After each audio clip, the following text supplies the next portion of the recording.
Hello traders, कैसे हैं आप सब लोग। उम्मीद है कि ठीक होंगे। आज हम बात करेंगे एक ओवरव्यू जो मैंने प्लेलिस्ट बनाई है सपोर्ट एंड रेजिस्टेंस पे, उसका कंप्लीट एक ओवरव्यू कि इसकी इंपॉर्टेंस क्या है प्राइस एक्शन में। बेसिकली ये जो सपोर्ट एंड रेजिस्टेंस है ये प्राइस एक्शन का एक टॉपिक होता है। अब ये जो है प्राइस एक्शन की क्या इंपॉर्टेंस है, role of support and resistance in price action trading. Price action जो ट्रेडर्स होते हैं ना, वो सिर्फ और सिर्फ इंडिकेटर्स पे रिलाई नहीं करते। वो कैंडल स्टिक पैटर्न्स, वो पूरे एक चार्ट को रीड करके, जो चार्ट के ऊपर चीज़ें होती हैं उनको रीड करते हैं। जैसे कैंडल स्टिक पैटर्न्स हैं, चार्ट पैटर्न्स, चार्ट स्ट्रक्चर्स होते हैं, जैसे मार्केट की साइकोलॉजी है। और ये इस सारी साइकोलॉजी को बनाता कौन है, ये जो support and resistance, trend lines, in areas को, इन पैटर्न्स को, तो इनकी बहुत इंपॉर्टेंस होती है ट्रेडिंग के अंदर, खासतौर पर प्राइस एक्शन के अंदर। डिसीजन पॉइंट्स, इनको हम पॉइंट टू पॉइंट देखते हैं। नंबर 1 पे आ रहा है डिसीजन पॉइंट्स। ये जो सपोर्ट एंड रेजिस्टेंस के जो पॉइंट्स होते हैं, जोन्स होते हैं, एरियाज होते हैं, ये इन पे ब्रेकआउट्स होते हैं, रिवर्सल्स होते हैं, कॉन्टिन्यूशन पैटर्न्स होते हैं कि मार्केट अब कंटिन्यू करेगी ट्रेंड को। इसलिए इस हवाले से भी ये बड़ा इंपॉर्टेंट होते हैं ये जो जोन्स होते हैं। दूसरे नंबर पे आ जाता है मार्केट स्ट्रक्चर। मार्केट स्ट्रक्चर बड़ा इंपॉर्टेंट, इस पर पूरी एक प्लेलिस्ट बनाऊंगी, इसका एक एक चीज़ डिफाइन करने वाली है। अब जो सपोर्ट एंड रेजिस्टेंस जो हैं, ये मार्केट स्ट्रक्चर्स को कैसे डिफाइन करते हैं, कैसे हेल्प करते हैं। ट्रेंडिंग मार्केट्स में हायर हाइज हायर लोज जब बनाते हैं, इसमें सपोर्ट एंड रेजिस्टेंस का बड़ा हाथ होता है। ये पॉइंट्स नहीं होंगे तो हम हायर हाइज और हायर लोज को डिफाइन ही नहीं कर सकते। रेंजिंग मार्केट्स में हमें कैंडल के patterns, higher highs higher lows, ये चीज़ें हमें बहुत ज़्यादा समझने में मदद करते हैं। सपोर्ट एंड रेजिस्टेंस के बीच में साइडवेज मार्केट कौन सी है, कंसोलिडेशन मार्केट कौन सी है, अब ये ब्रेकआउट हो रहा है तो ये ट्रेंड कंटिन्यूशन है, तो ये मार्केट के स्ट्रक्चर को बड़ी हेल्प करता है समझने में। Risk management, stop loss orders below support in long trades, stop loss orders above resistance in short trades. पहले तो बात ये कि रिस्क मैनेजमेंट कैसे करते हैं वो मैं समझा चुकी हूँ आपको। उसमें स्टॉप लॉस कितनी अहमियत रखता है और ये हमने इन ट्रेड्स में, लॉन्ग और शॉर्ट की ट्रेड्स में कहाँ कहाँ प्लेस करना होता है, ये भी मैं बता चुकी हूँ आपको डिटेल में वीडियोज़ में। तो इसमें ये रिस्क मैनेजमेंट में इस तरह से बहुत इंपॉर्टेंट रोल प्ले करता है support and resistance. Take profits में भी बहुत वाइटल रोल होता है इसका, कैसे फॉर लॉन्ग्स और शॉर्ट्स में सपोर्ट एंड रेजिस्टेंस के पास आके हम अपने टेक प्रॉफिट्स करते हैं। नंबर डी पे आ जाता है ब्रेकआउट्स एंड रीटेस्ट्स। जब सपोर्ट ब्रेक होती है तो ये नई रेजिस्टेंस बन जाती है, ये फ्लिप जोन होता है और ये ज़्यादा स्ट्रॉन्ग और इम्पॉर्टेंट होता है, इसको मार्केट बार बार रिस्पेक्ट करती है। When resistance breaks, it becomes new support. Retests of these levels confirm a change in sentiment. Trend change करने की एक confirmation होती है रीटेस्ट। हाउ की साइकोलॉजिकल लेवल्स फॉर्म, ये जो सपोर्ट एंड रेजिस्टेंस होती है, इनके लेवल्स जो होते हैं इनको हम की साइकोलॉजिकल लेवल्स भी कहते हैं। और ये बनते कैसे हैं, अब जो ट्रेडर्स हैं ना वो ज़्यादातर जो है राउंड नंबर्स में ट्रेड करते हैं, 100, 500, 1000, 10,000 इस तरह। तो ये साइकोलॉजिकल इम्पैक्ट डालता है। इस तरह ये जो एक ख़ास राउंड नंबर होता है, ये वहाँ पे जाके साइकोलॉजिकल लेवल से एक स्ट्रॉन्ग सपोर्ट एंड रेजिस्टेंस बन जाती है।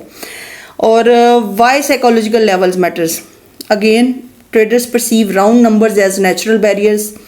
Human brain simplify complex data and towards easy to remember figures. ठीक है, ये अब समझ लीजिएगा, इसके स्क्रीनशॉट ले लीजिएगा नोट्स के। Many traders placing pending order, stop losses and take profits around these levels. Psychologically सब ट्रेडर्स को पता होता है ये अब सपोर्ट लेवल है, रेजिस्टेंस लेवल है, यहाँ पे हमने स्टॉप लॉस और टेक प्रॉफिट लगाना है। तो ये इस तरह से बड़ा इनकी साइकोलॉजी को स्ट्रॉन्ग करने में भी हेल्प करती है। How they created order clustering, जब बड़े प्लेयर्स जैसे कि इंस्टीट्यूट्स, हेज फंड्स, बैंक्स वगैरह, वेल्स, जब ये लार्ज ऑर्डर्स लगाते हैं, जब ये लार्ज ऑर्डर ब्रेक करते हैं और इनको छोटे छोटे लेवल्स में लेते हैं, तो ये स्लिपेज अवॉइड करने के लिए ऐसा करते हैं। तो ये इस तरह से भी ये बार बार जब ऑर्डर वहाँ एक ख़ास जोन में आके, सपोर्ट एंड रेजिस्टेंस की जोन्स में आके जब बड़े प्लेयर्स लेते हैं, तो वहाँ पे ये फॉर्म होते हैं, ये लेवल्स फॉर्म होते हैं, क्योंकि वो स्लिपेज को अवॉइड करने के लिए, गैस फीस को अवॉइड करने के लिए ट्रेडिंग की, तो क्योंकि उन्होंने बहुत बल्क में लेनी होती है तो उनकी स्लिपेज भी ज़्यादा होती है। फिर वो क्या करते हैं, वो इस तरह पार्शियल बाइंग और पार्शियल सेलिंग करते हैं। उनके पार्शियल बाइंग और पार्शियल सेलिंग की वजह से ये सपोर्ट एंड रेजिस्टेंस लेवल्स बनते हैं। इसके अलावा market memory, price reacts repeatedly to these levels creating historical significance. बार बार प्राइस इन लेवल्स को टच करती है। If price respected 1500 level multiple times traders begin to anticipate reactions again at 1500। Retail psychology. अब रिटेल छोटे ट्रेडर्स की psychology क्या होती है? जो न्यू या इनएक्सपीरियंस ट्रेडर्स होते हैं, ये जो है ना, ये राउंड नंबर्स के इर्द गिर्द रखते हैं अपने टारगेट्स, यानी टेक प्रॉफिट्स और स्टॉप लॉसेस। तो मार्केट मेकर्स को पता होता है यहाँ पे अब जो है ना इन रिटेल ट्रेडर्स की अच्छी खासी लिक्विडिटी पड़ी होगी, तो वो उसको हंट करने के लिए फिर उस सपोर्ट एंड रेजिस्टेंस पे अपने जो है एक्शंस करते हैं। This creates liquidity pools for institutional traders to exploit. अब वो फिर क्या करते हैं इंस्टीट्यूशनल ट्रेडर्स, वो लिक्विडिटी ग्रैब करते हैं, स्टॉप लॉसेस हंट करते हैं। तो ये एक बड़े की साइकोलॉजिकल लेवल्स होते हैं रिटेल्स के लिए भी। एग्जाम्पल नंबर, अब ये एग्जाम्पल्स देख लीजिएगा आप। Example number 1, bullish reversal from support. Support से एक बुलिश रिवर्सल मिलता है। एग्जाम्पल देख लीजिएगा, क्या डिटेल में जाऊँ मैं, इतनी अच्छी खासी लंबी प्लेलिस्ट बना चुकी हूँ। Example number 2, breakout and retest. यहाँ तो वो रिवर्सल होता है बुलिश या बेरिश, या फिर ब्रेकआउट और रीटेस्ट होता है। Final thoughts, how to use support and resistance event, do and don'ts. अब ये इसमें आपने कैंडलस्टिक पैटर्न्स को लेके चलना है साथ, कभी भी अकेले सपोर्ट एंड रेजिस्टेंस को देख के ट्रेड नहीं करनी।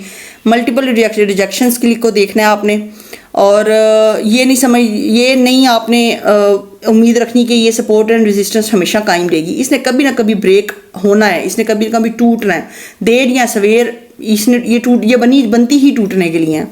Use them for stop loss and take profits, don't force levels where none exist. और combine with trend lines and volume, don't ignore higher time frames. ये डू और डोंट्स हैं, इनका स्क्रीनशॉट लेके रख लें अपने पास, आपको समझने में आसानी हो। End of the story summary क्या है? Support and resistance R behavioural indicators. ये बिहेवियरल इंडिकेटर्स हैं, ये साइकोलॉजी पे चलते हैं। साइकोलॉजी इनको बनाती है, साइकोलॉजी ट्रेडर्स की और रिटेलर्स की और बिग प्लेयर्स की इनको फॉर्म करती है, और उसकी बेसिस पे जो है ना ये पूरी मार्केट चलती है। एक बहुत अहम टॉपिक आज पूरी तरह से कवर कर लिया हमने, जिसका नाम था सपोर्ट एंड रेजिस्टेंस थ्योरी। पूरी प्लेलिस्ट कंप्लीट हो चुकी है। उम्मीद है कि इस प्लेलिस्ट ने आपको बहुत वैल्यू प्रोवाइड की होगी, बहुत कुछ आप लोगों ने सीखा होगा।